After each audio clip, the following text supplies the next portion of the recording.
So, Death Stranding, everyone, a polarizing game that has absolutely been splitting up the gaming communities at large and giving, us a completely different almost genre, so to speak, in gaming as a whole. I'll give you guys all of my feedback and what I believe and what I think about Death Stranding as a whole, but we're also going to be talking about some of that public reception and kind of see if is it really just or not, or is Death Stranding really a walking masterpiece as a whole? Because a lot of people have been talking about this game being a walking simulator. Well, could it be a walking masterpiece? So let's talk about it.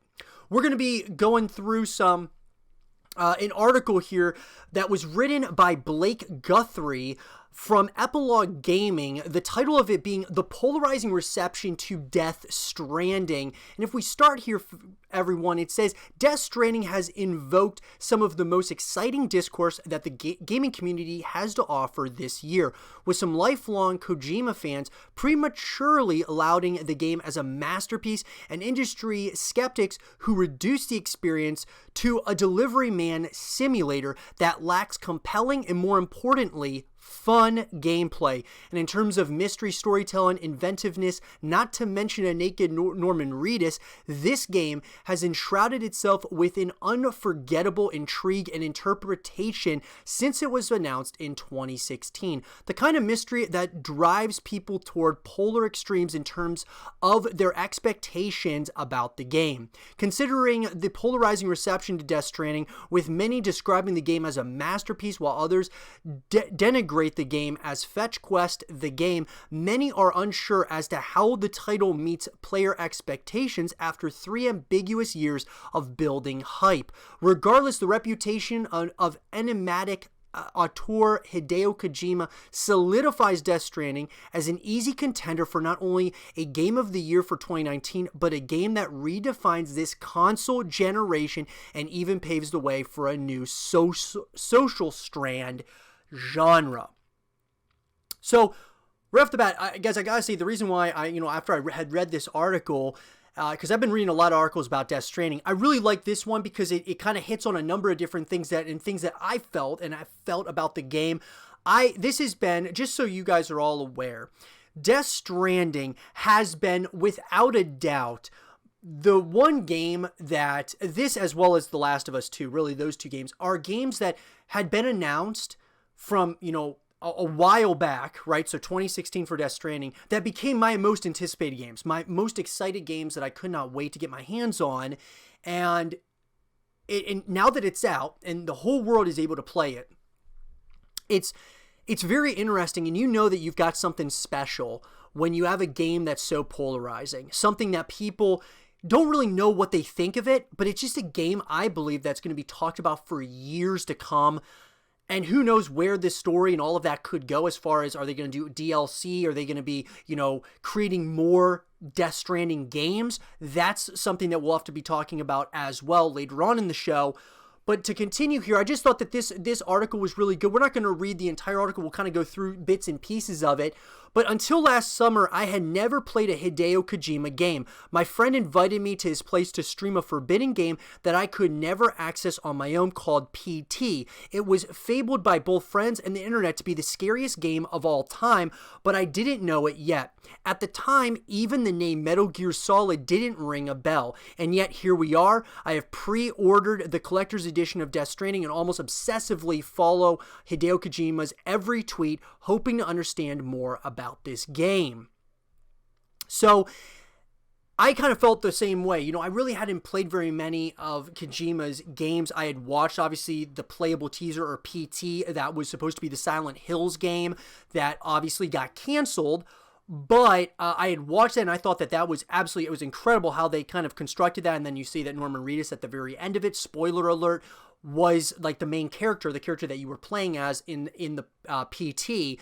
And then, of course, you've got obviously Metal Gear Solid, which of course I'd watched gameplay of. I've played a little bit, not much, really didn't dive into it. It was really, Kojima I always just heard that he was like a masterful creator as far as in the gaming industry. And so I thought that, when Death Stranding was announced, and I watched some of the trailers, was really what got me into it, was seeing the trailers for the first time, the music, the soundtrack, everything about it was just very intriguing, and everyone's trying to break down every little thing about the game. And now that we've got the game, now we've got a little bit more of some answers, or do we? So, obviously, guys, the different trailers that came out, he talks about a number of pretty much all the trailers that came out. But what I would like to focus on is more so what we've got at this point. So from what gameplay has been shown and from what reviewers have said, Death Stranding is often accused of being a walking simulator. That moniker scares off some players, but I am perfectly happy to play a walking simulator as a delivery man, even though that kind of gameplay isn't reflected by the aforementioned trailers. As I watch the gameplay unfold, from the kind of balance Sam has to maintain as he traverses the game's world, to the emotional management of the BB, everything about the gameplay itself strikes me as mundane and tedious. Yet there is something meditative and zen-like about what Death Stranding asks you to do as you focus on what Kojima refers to as building a social strand system in the game.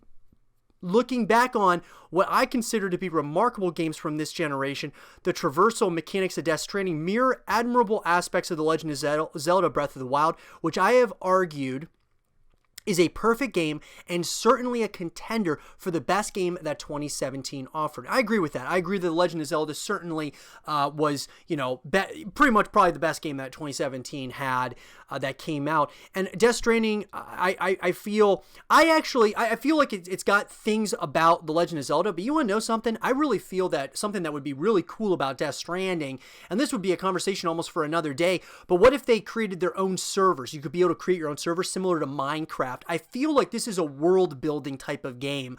I don't know if they're planning on doing anything along those lines, kind of where you can kind of, basically build social strands in your own servers and such. I think that would be really cool. So it kind of reminds me of, what a game kind of like Minecraft. Feels like Minecraft, Legend of Zelda. You probably could mix in a number of other games in there, but it's got Kojima's handprint all over it. Okay, in terms of the multiplayer that Death Stranding features, I am reminded of games like Dark Souls and how player tips can be both helpful and treacherous. But from what I've read in Kojima interviews, the whole effort to include multiplayer in an otherwise purely single-player experience is to generate positive connection. I can't say that I feel positive connection and gratitude towards other players often in online games, yet Death Stranding promises to deliver that kind of connection. I look forward to seeing how I passively interact with people I'll never meet. So with an arsenal of completely unique trailers and immersive game demos in mind, the other part of my faith for Death Stranding stems from the absolute madness that I experienced when playing PT for the first time last summer. So kind of goes on to talk a little bit about PT, or playable teaser, which obviously was kind of, pretty much the first step in the direction of what we have now as Death Stranding. And I gotta say, guys, this is something that really does, I don't know, it certainly seems to be one of those ordeals where we have a game that is so different from everything else that we've really played. I mean, you have to kind of balance your character, or Norman Reedus, Sam Porter Bridges. You have to, really traverse the world, to build social strands, to bring together a broken country, essentially, a broken world almost. That's what makes me so excited about with this game, but also about the future of what this game could hold. Are they gonna, I don't know. I mean, is there going to be, because a lot of people were talking about how they felt that this game, since with all those trailers that came out, a lot of them you could put side by side, and things happen in those trailers that would affect other things that would be happening in the other trailers. And it was very interesting with that. You wonder, is there some sort of like different dimensions and all of those different things within this universe? And I really think they could explore so much on that. I think we're only kind of touching the surface as far as Death Stranding is concerned, even if you're able to, even after you complete the game. But this article was made, guys, before the game came out. I will say this, that obviously the game has been out now for a little while, But I think that a lot of what he's saying in this is certainly true as it relates to now. But what I will say is this, is for a AAA game, for a game in which Sony took a chance on with Kojima and really decided to go ahead and allow this type of game to be made, that they must have known that this was going to be a game in which was going to be almost like a niche genre, but it was going to really sway people one way or another, which obviously creates tons of publicity for them, which is probably a good thing, obviously. But at the same time, it's interesting that they allowed a game like this to be made when they knew that fans or just people in general who were just casual gamers were going to be almost swayed one way or another based upon reviews and such as to whether they want to purchase the game, just rent the game, whatever the case might be. Because it seems like a lot of people that I've noticed truly are just don't like the game because you have to walk a lot.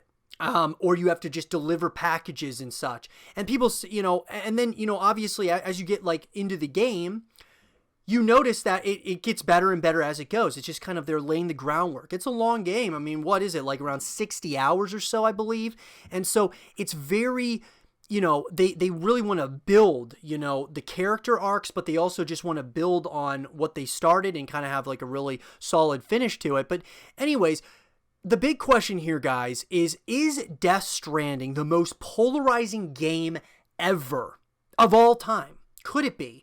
I think that there's a chance that it could be. Now, there's other polarizing games. I know there's, games in which, like, the Grand Theft Auto games have obviously really have been put into media, and a lot of, people say, like, these should not be younger kids should not be playing these games, and it just creates so much conversation, right, around, like, violence in video games. GTA was kind of one of those first games that really started that whole trend, and so this is a game, to me, it's almost creating a new genre. So you had like Battle Royale that came out, obviously, which H1Z1 kind of was continued with PUBG, Fortnite, Blackout, all these different, Battle Royale games. And now Battle Royale is a full-blown video game genre. I do believe, from experience with Death Stranding, that this is a new type of game. And I don't know... I don't know, like, the extent of it. Is it going to be as popular as, say, like, Battle Royale or something? Probably not. But what I will tell you is this has so many opportunities. I mean, the opportunities and the possibilities with this game are endless, in my opinion. If you can create your own servers with your friends and such, and just build upon these worlds and have, this just reminds me so much like of a Minecraft. Being able to create your own world would be unbelievable in a game like this. So I would love to see if that's something that they plan on doing maybe at some point in the future. Really, where do they plan on going with the multiplayer? Are they going to do DLC? Is there going to be a Death Stranding 2 to continue? We're not going to get into any spoilers in this episode of the Apollo Show, guys, but I do want to propose those ideas to all of you. Like, hey, what would you think about a second Death Stranding? What would you think about having your own servers, things of that nature? Is this game the most polarizing game ever? I don't know if I'm going to go as far as to say that it's the most polarizing game ever. I will say this, though. It is the most polarizing game I've seen probably in a half a decade. I mean, it's been that polarizing, that, cut down the middle between people who love it, people who hate it. And that's really what it is. I've never seen this out of a AAA game before, since probably Grand Theft Auto 5 maybe, or, really, I mean, it's been a while since really even the GTA games, where it was like super polarizing between those games. I remember it being really big with like Vice City and San Andreas were the ones that, and that was a long time ago. But that being said, I would love to hear from all of you. What do you guys think about Death Stranding? Is this game a walking masterpiece? Because I believe it is. I believe it is a walking masterpiece, and I want to see what they do to continue that. I believe it should be up for Game of the Year. Out of all the games I've played this year, I would have to say that it's got to be up there as one of the best games of the year. It could go down as one of the best games of this console generation, maybe even all time. It's hard to say, but I want to hear from you guys. Is Death Stranding extremely polarizing to you? And do you think it's the most polarizing game ever? Let me know what you guys think about that.